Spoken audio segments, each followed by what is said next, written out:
All right, good morning, ladies. So today is chapter 4 of The Time Machine. Let's begin. Page 57, chapter 4, In the Future. We were now face to face, me and the fragile thing of the future. He came right up to me and, looking into my eyes, started to laugh. There was no fear in him at all. Soon I was surrounded by a group of 8 or 10 of these people. Judging by the sounds they made, I realized that my own voice was too harsh for them. So pointing to my ears, I shook my head.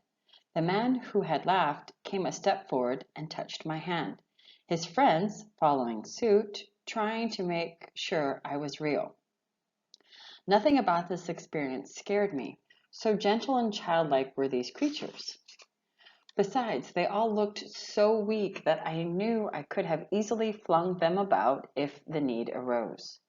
But when I saw their pink hands feeling the time machine, I signaled with my hands, warning them to stop. This reminded me of a possible danger that had slipped my mind, and I quickly unscrewed the levers of the machine and put them in my pocket. Now I looked more closely at their features. They all had wavy hair, which came to a sharp end at the neck, and the cheeks, though there was absolutely none on their faces. The ears were small, as were their mouths, with bright red and rather thin lips, and chins that ended in a point. Their eyes were large and mild, and displayed, as opposed to my expectations, little interest in me. They made no effort to communicate, speaking to one another instead in soft cooing. I ventured to start a conversation. First I pointed to the time machine and to myself, and then I pointed at the sun. At this, a pretty little figure reacted by imitating the sound of thunder.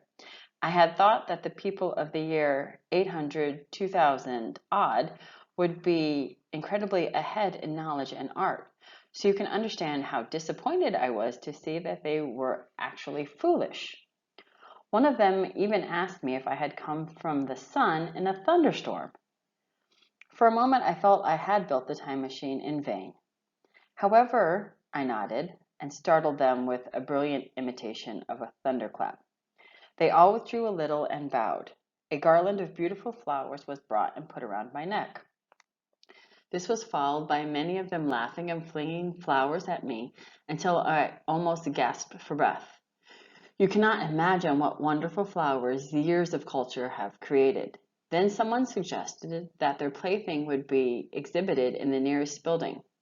And so I was led past the White Sphinx towards a vast stone palace. The building had a huge entry, and as I went in, I saw shadowy and mysterious windows yawning before me. I looked at the world outside, over the heads of the little people, a jumbled waste of beautiful bushes and flowers and long neglected and yet weedless garden. I saw strange white flowers, measuring a foot perhaps across the spread of the petals. But at that time, I did not examine them closely. The time machine lay deserted beyond the rhododendrons. The arch of the doorway was richly carved, and they appeared to be badly broken and ravaged by years of bad weather.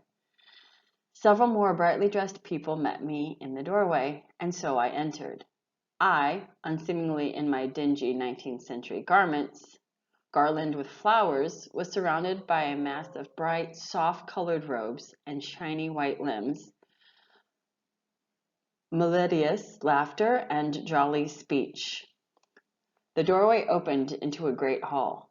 The roof was in shadow, and light filtered through partially glazed windows.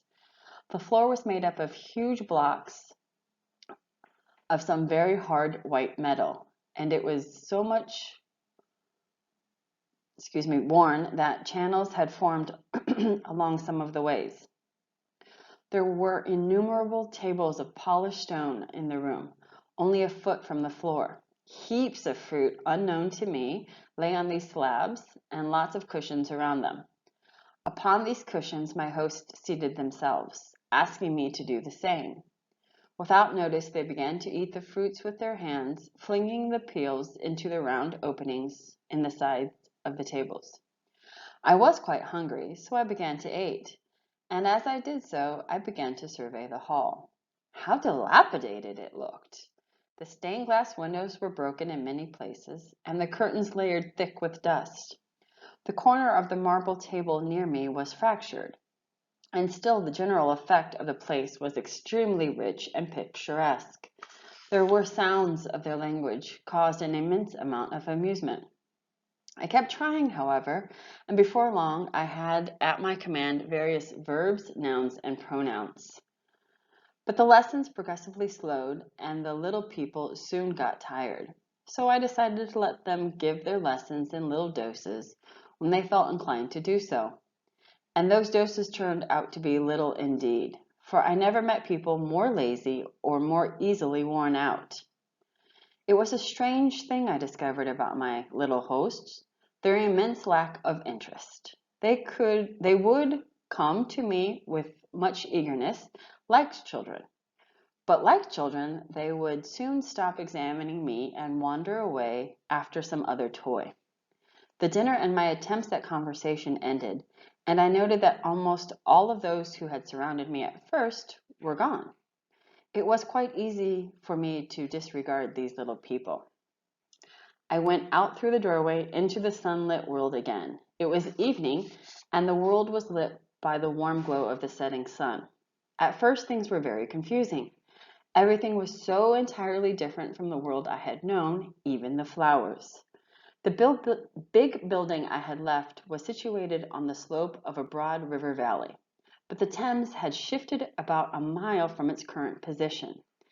I resolved to climb to the top of the hill, perhaps a mile and a half away, from which I could get a wider view of our world in the year 800 and 2701 AD, the date recorded by the dials of my machine.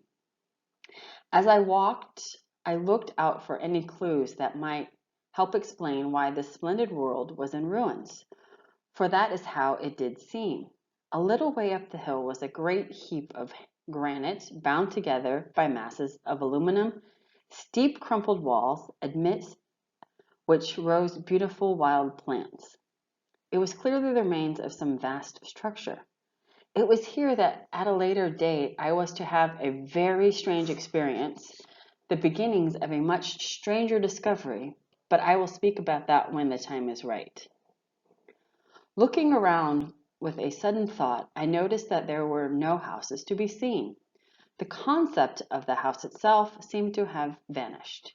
Here and there among the greenery were palace-like buildings, but the house and the cottage, so much a part of the English landscape, had disappeared. That is the end of part 1. Stay tuned for part 2.